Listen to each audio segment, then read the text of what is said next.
we need to have patience. We need to be very patient when it comes to property.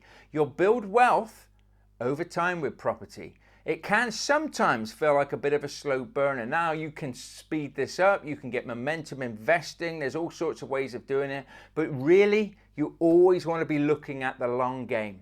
You always want to be in it for the long game. If you're looking at controlling a property or taking a property on, you want to be looking at having it over a good amount of time. Rent-to-rent deals I do over 5 years, which means I get plenty of cash flow in that time. Gives me opportunities to invest into other properties to buy for myself.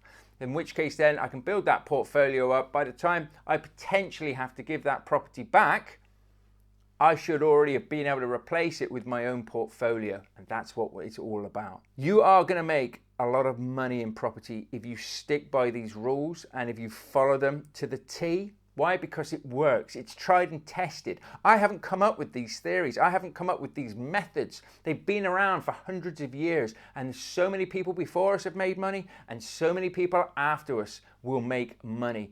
It's all about making sure that we get in the game, we take action, we do the right things, and we don't quit or give up. But we have to give it time. We have to be patient. If the market starts to drop and you can see your house price went up to 200, 300, 400,000 pounds, 2 million if you're down south, and all of a sudden it's dropped down quite substantially, don't panic. Don't jump ship. Let the amateurs panic. That's where we go in there and find a motivated seller and get a bargain. We need to make sure that our portfolio is leveraged in such a manner that it's safe. When the market drops, we can sit it out. We got the cash flow coming in from the rents and we don't have to panic. And it's exactly the same if you're using creative strategies like rent to rent as well. Okay, we may not own the properties, but we don't want to be putting so much money in there. We want to make sure that we're taking good properties in good areas, we can fill them with tenants and we can keep the cash flow coming in. And we're doing it for the long term. We don't look to do 6 months, 12 month contracts with a rent to rent.